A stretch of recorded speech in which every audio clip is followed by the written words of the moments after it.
more come, until the linoleum blurs with tears and the walls are heaving, until the place can't catch its breath, sour breath of pine. And at its heart, this room.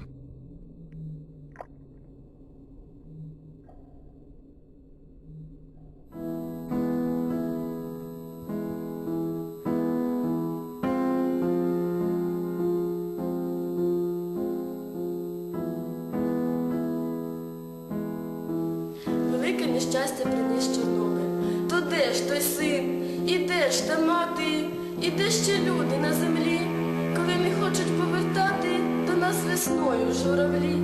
Летять, летять на Україну, аж ген за Прип'ять, за Дніпро. І я за ними лину, лишаючи оте добро, що натворили добрі люди там, де були і мати, і син. Чорнобильські атомобуди твердять небесні, твердь і син. І дебель пустиня не полита зіяє з рідної землі, іде споночав стара улита, а їх минають журавлі, минають стогнучи корли, немов запитують, коли ви встигли це зробити, що ні дихати, ні жити, коли і чи знову оживуть оті степи, оті озера, пливуть журавлики, пливуть у небі, ніби правди зерна. Курли, коли, курли, коли, Чорнобиль поміж ковили.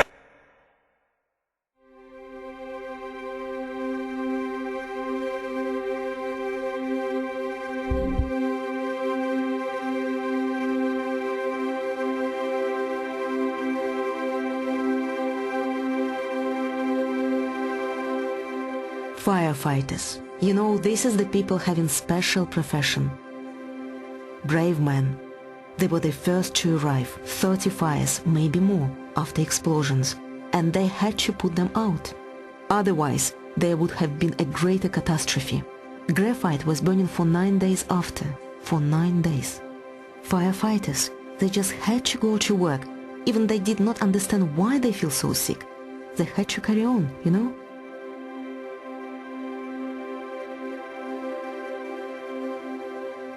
"Do not kiss him," they said, starting back, as though he were an animal in its cot, cocking its head to listen, but understanding nothing. "Do you understand? Are you pregnant? No? And find him milk, 3 liters a day." I poured that whiteness into him. Felt I was feeding a goose its own feathers. He retched and cursed, the thin dribble each side of his mouth, worse than a child. Each time you hold his hand is a year off your life. Can you hear us? His bones are more active than the core. Understand? That is no longer your husband. I boiled chickens until the bones sagged. Fresh, handfuls of parsley, chopped so fine it would melt between finger and thumb. Pot barley, apples, from Michurinsk, they told me. Pared and pulped, everything minced and sieved, every trace of rind or pip removed, no husk, shell or pod, and all of it spewed back down his chest, as though he could not take a single particle more. The black of his forearms and thighs cracked like pastry. His eyelids swelled so tight with water he could not see for skin. The lightest sheet peeled away fat as flypaper. The slightest edge of thumbnail was to him more vicious than any cutthroat. If I moved his head, it streaked hair down the pillow as though he were a used match. If I pressed a knuckle in, our wedding flesh, the indent remained like hot grey putty. He coughed bile, acid froth and lung, shreds of stomach and liver, and still he stayed. Refused that first that last step onto the Jacob ladder. Those reptile eggs of eyelids turned always towards me, until I said, "Go. I love you. But go." Up to that moment, I still believed I would save him.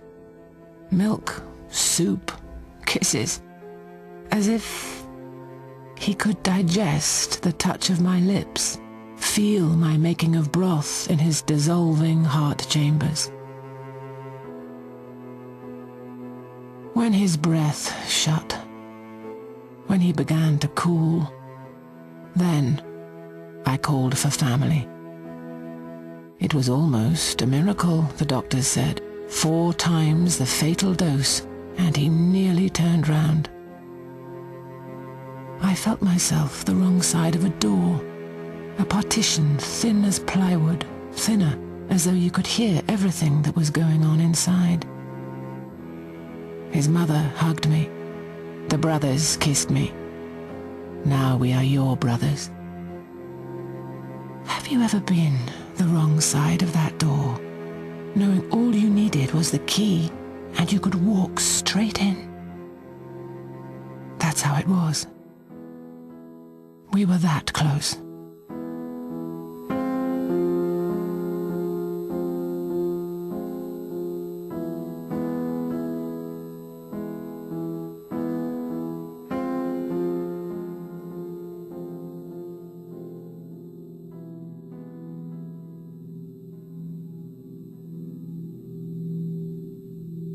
Most of the casualties, they were liquidators.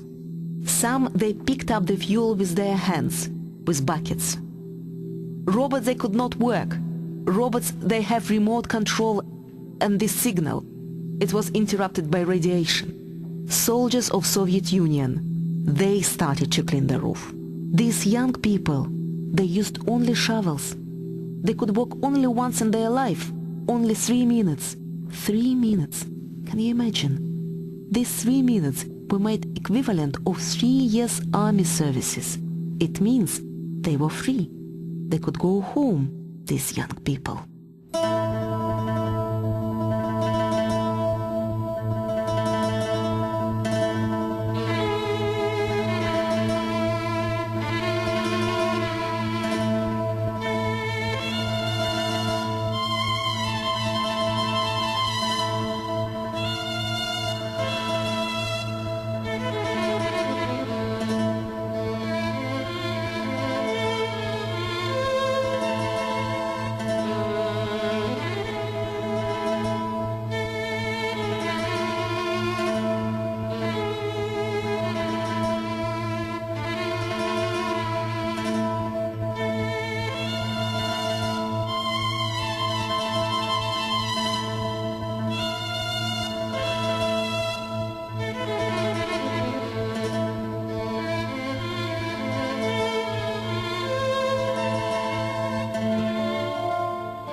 They thicken to a second skin, grow